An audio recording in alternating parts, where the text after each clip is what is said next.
Good evening, everybody, and welcome to this presentation on people-pleasing and perfectionism. I hope everybody is able to hear me. If somebody could just give me a quick thumbs up just to make sure that we are all working, that would be much appreciated. Great. Okay.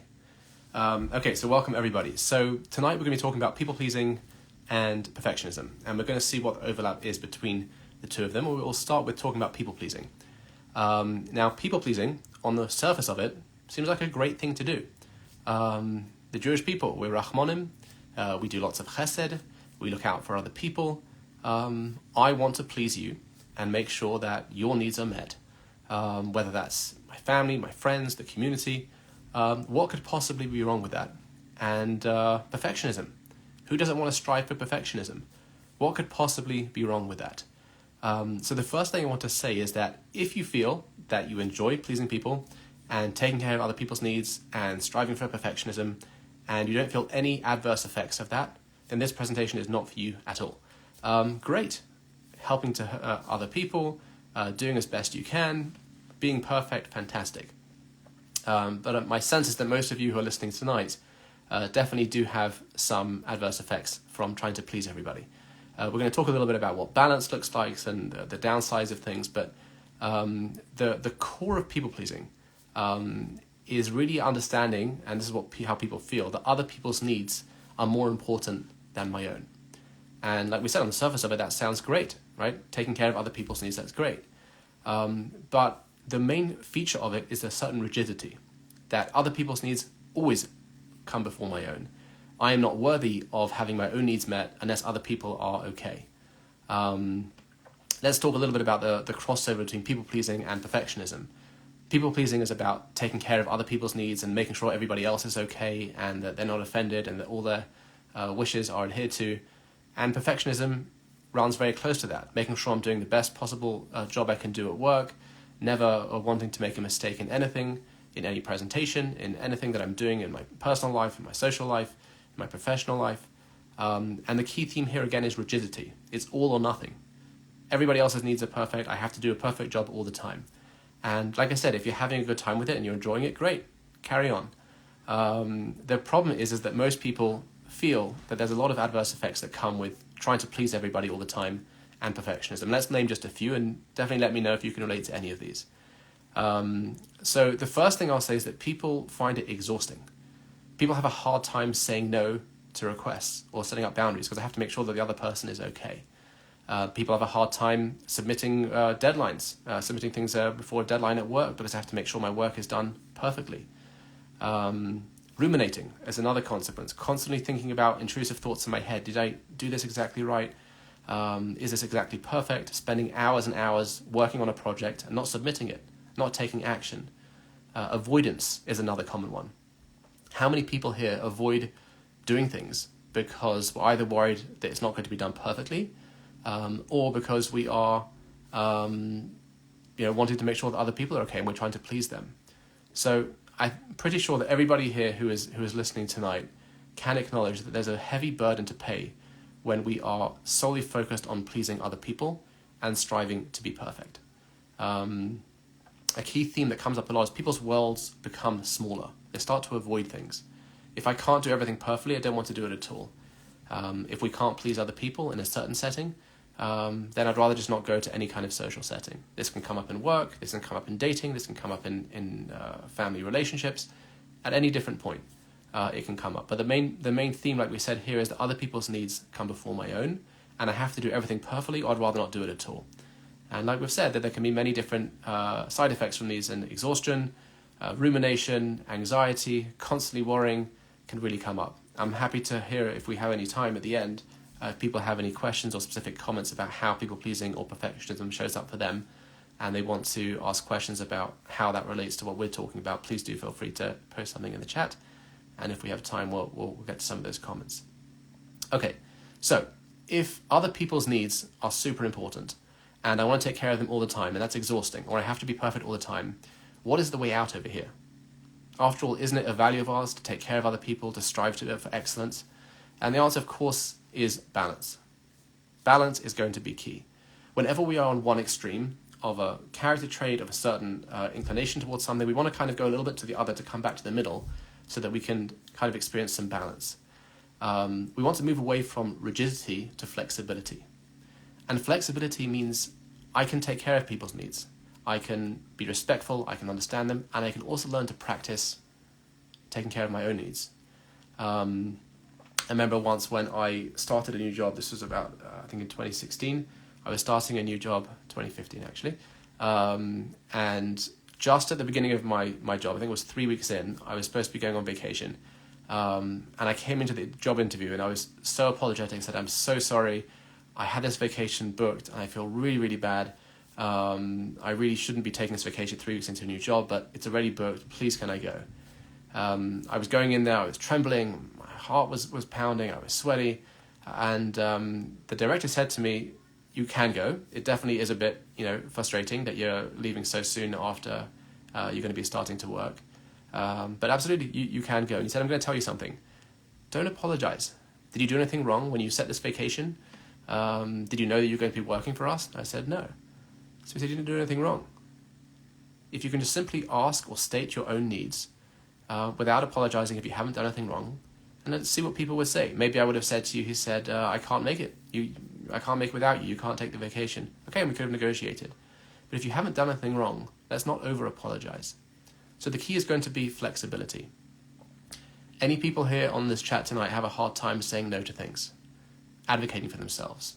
People in a social setting, in a group, they want to do something, you don't really want to do it, just go along with it just to make sure everybody else is okay. Spouses, this definitely comes up a lot in couples. Some people are always thinking about their own needs and really just advocating for themselves and doing whatever they want. But a lot of people are the opposite, and their primary focus is on making sure that everybody else is okay and making sure my partner is okay. And on the surface, like I said, it can sound like a great thing.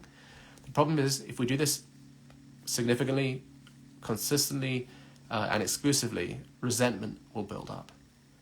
So in a relationship, there are always three factors. There's going to be, when you're having an interaction with somebody, there's going to be the outcome, the objective, what do I want out of a specific interaction?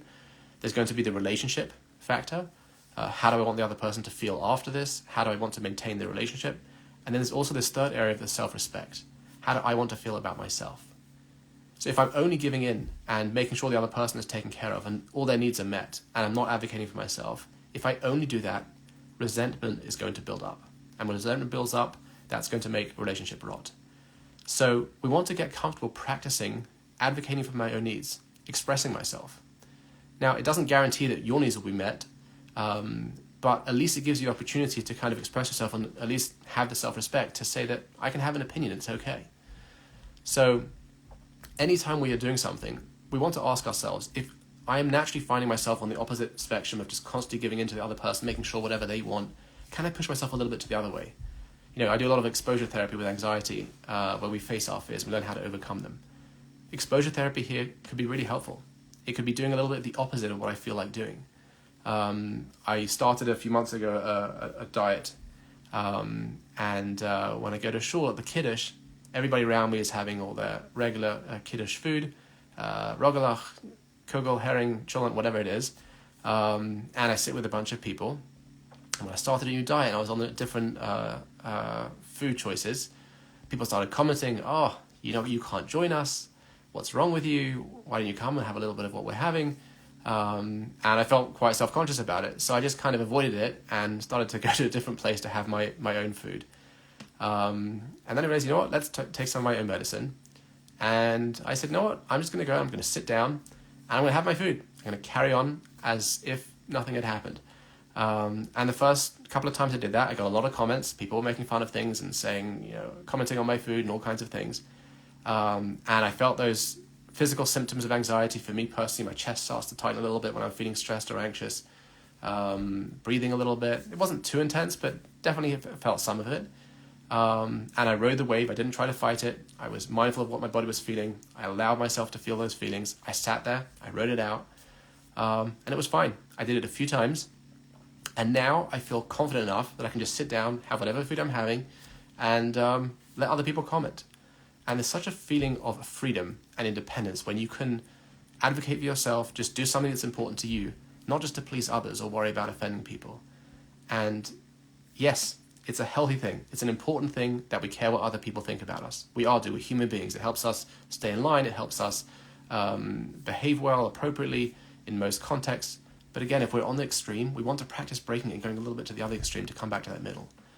And I want people to pause for a minute and try to think a little bit about what areas do you have a hard time either saying no, saying yes, or doing something that you want to do, but you're worried about either pleasing people or not offending people.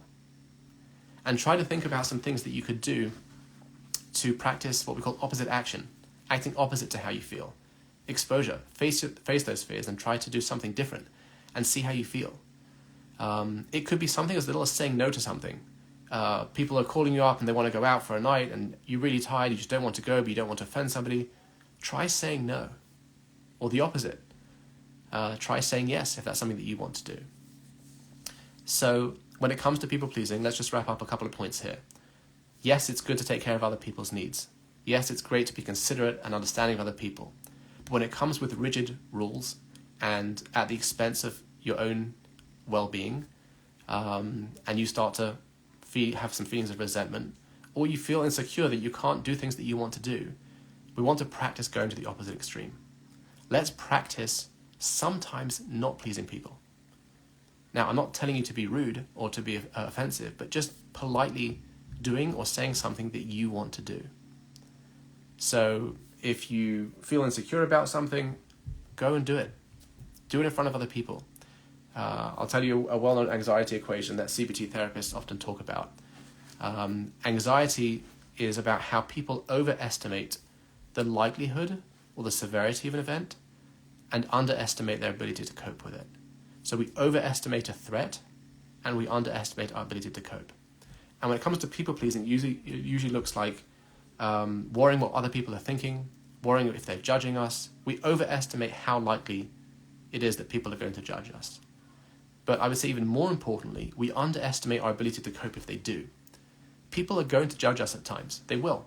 Way less than we think. There's a spotlight effect that's well known, that people think that, the spotlight is shining down on them and everybody's watching them and judging them and thinking about all the things that they're doing. People don't really care that much. They're in their own world. But even if they do judge us, the freedom that we can get by learning how to tolerate the judgments and criticism and critiques of other people is unbelievable. So underestimating ability to cope. I encourage all my clients to do things that make them feel a little bit uncomfortable. To start to, and again, if you're in the camp of people who are always thinking about yourself and taking care of your own needs, this probably is not for you. But as a personal recovering people pleaser, I can definitely relate. We want to take care of other people's needs, but we can't do it always at the expense of our own. So I encourage my clients, and everybody here listening tonight, and myself as well, to try to think about what are some of the actions that you could take that could kind of put yourself back out there and start to advocate for yourself. Say no. Start to do something that you would want to do, even if perhaps another person would be upset about it. Be polite, be respectful, but start to advocate for yourself, do things that you want to do, say things that you want to, and it'll be uncomfortable. And when you have those feelings of discomfort, don't push them away. Take a moment to mindfully pause and notice what's coming up in your body. Stress and anxiety usually have a physical response to them. People can feel tension in their head, they can feel tension in their neck or their shoulders, their chest, their breathing could increase. Mindfully notice what is coming up in your body, allow it to happen, ride the waves of it, and do it again and again and again. And you're going to see a sense of freedom when you can start to experience what balance looks like. Taking care of other people's needs, respecting their opinions, respecting their needs, and then also learning how to do that for myself as well. Okay, let's talk a little bit about perfectionism. So, perfectionism, anybody here who's listening knows what perfectionism is. How do I know if I have it? You know, because it takes time for you to be able to do anything. If you want to submit something at work, you can spend hours and hours on it. Now, a key important point here is how anxious are you feeling? Some people love doing certain tasks. They spend hours on it trying to get it as best as they can. It's perfect in their eyes. And finally they submit it or they do the activity and it's fine. They enjoy that whole process. Great. If you enjoy it and it's bringing you joy and or you don't feel it's affecting you in any adverse way, that's totally fine. So this is not geared towards you. The only issue with even people pleasing and definitely perfectionism is if it affects you negatively. How are you noticing it affects you negatively? Do you find that you're spending hours and hours going over documents, thinking about what you're going to say before you submit something or engage in a conversation with somebody. That's the key here. Am I noticing some physical symptoms of anxiety? Am I ruminating, having intrusive thoughts, worrying about things again and again and again? And that's where we want to start to think about, how can I practice what exposure looks like over here? How can I start facing the fact that I am human, that I am imperfect? We can strive for perfectionism, but we're not going to be perfect. And the question is, sometimes we feel like we are striving and we get there, but at what cost? If you're enjoying the cost and it's worth it for you, and you have a certain area in your life where you strive for perfectionism, maybe you even get there and you enjoy it, or the reward is worth it for you, great, go ahead. But if you feel like perfectionism is holding you back, I'm spending hours typing an email before I can respond to it, when it doesn't really matter that much. Practice acting opposite to that. Some examples of exposures for perfectionism could look like doing something imperfectly on purpose and seeing what the repercussions are. If you feel like you have a tremendous amount of pressure to get to work on time or to attend every meeting exactly on time, and that doesn't bother you at all, fine. But practice maybe coming 2 or 3 minutes late. Of course, you don't want to think about losing your job over here, but most people won't. They're going to overestimate the likelihood of the threat and underestimate their ability to cope. I have a client, he has tremendous anxiety about being late to any meetings. And, with practice, doing exposure therapy, facing those fears, seeing what happens. Up to 5 minutes, I think we've worked up to. Him being late, and it's really uncomfortable at the beginning. But there's a certain sense of freedom of knowing that, wow, I can actually do this. He had no adverse effects at all. People didn't even comment at all up to 5 minutes. Now, again, of course, I'm not advocating doing things that will get you fired. But we really want to start to practice being imperfect, because that's who we are. Now, a lot of people will ask me, if I'm not going to be pleasing people, or I'm not going to be striving for perfection, what's going to drive me? How am I going to be pushing myself to work really hard or to take care of the people around me? And this is where I want to come on to values. Values are the kind of things that are most important to me. They're the kind of person I want to be, how I want to conduct myself, what I want to stand for, how I want to live in the world, how I want to relate to other people. So maybe kindness is behind the value of people pleasing, possibly. Maybe being perfect. I want to develop discipline. I want to strive for excellence. I want to master things. I want to experience joy in being creative or spontaneous and creating something wonderful. Whatever the values are behind it, we want to think about values, not results. And values are always process-oriented. If I'm somebody who wants to take care of my health, if I go for a run or I have a healthy meal, I'm doing that immediately. It's not dependent upon the outcome. If I want to strive for excellence at work and I want to gain a certain position, that's focusing on the goal. That's focusing on the outcome. Now, that can be something that we have in the back of the mind. But what kind of person do I want to be when I have this position, when I have achieved this success? We want to think about the values, not so much just the outcome and the results, but rather more the process. Okay, I definitely want to have time for people to ask any questions, so do please feel free to post anything if you have any questions. But again, let's just have a little wrap-up of what we've been speaking about so far. We're talking about people-pleasing and perfectionism. And the themes behind that is a certain rigidity. I have to always take care of other people's needs, do everything perfectly before my own. And as we said, if you're fine with that and doesn't have any adverse effects, great, carry on. But most people have a certain resentment that builds up when they do that. Their world gets smaller. They start to avoid things because they can't do it perfectly or they can't please people. And we can't stick up for ourselves. So I want to encourage people to flip the script and to practice saying no, saying yes, doing things that are important to you, pleasing one person, and that's you. I want you to practice doing things imperfectly and seeing how that feels like, noticing what happens. Do I really get fired? Do people really get that upset? Can I tolerate that uncertainty, that discomfort? And can I start to tap in some creativity, some freedom, some independence? So I don't have to do things one way all the time. And then we can start to get some of that flexibility. And flexibility, like we said, is what we're all after here. Balance. Balance of being able to take care of other people's needs, striving for excellence, for perfectionism, perhaps. But also understanding that we are human, we have needs ourselves, and that we're going to be imperfect as well. Okay. So, any other thoughts, comments, or questions here from people? I'll be happy to take. Okay, so somebody asked here, can you be perfectionist in one area but not in another area? Absolutely, definitely. Some people, there's a certain character trait and they just are perfectionists in some areas, and that spills over to everything. But other people have certain things that they really enjoy, and they want to perfect and work as hard as they can on, and they actually enjoy that process. Great, that's fine. People pleasing and perfectionism, does it always go hand in hand?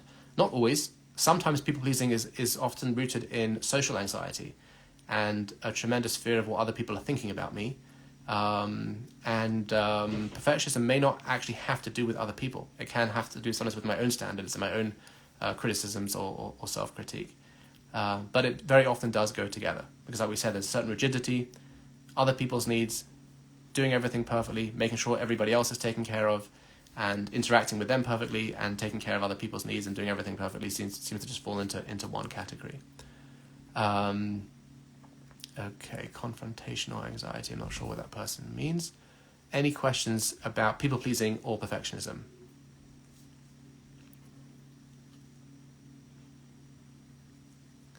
Let's see over here.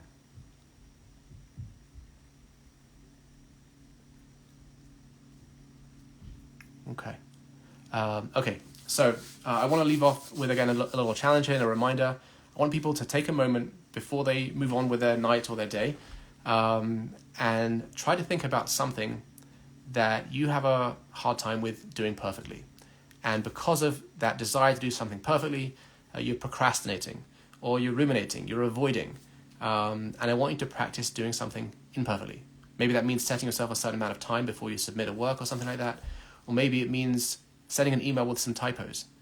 That's on the perfectionist front.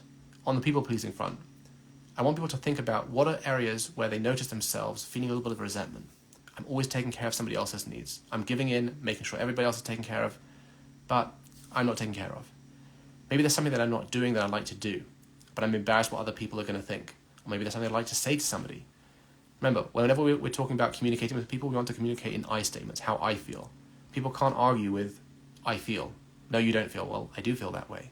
So maybe it's about expressing an opinion. And that's often really important. Sometimes it's about just expressing how you feel about something. People are having a passionate debate or they're arguing about something and you wish you could give your opinion about something. But no, I don't want to say anything. I want to encourage you to put yourself out there and try to say something. See how it feels to please you and do what you want to do. If there's something you're embarrassed to do in front of other people or say in front of other people, go ahead and see what happens. So let's take some risks. Let's embrace the uncertainty. Let's notice the emotional and physical discomfort that comes up. Let's embrace it. Let's ride the waves. And let's start practicing being flexible, focusing on our values, what's important to us, and the kind of people we want to be in the world. And let's be imperfectly perfect. Okay. Any other questions at all or comments before we wrap up for tonight?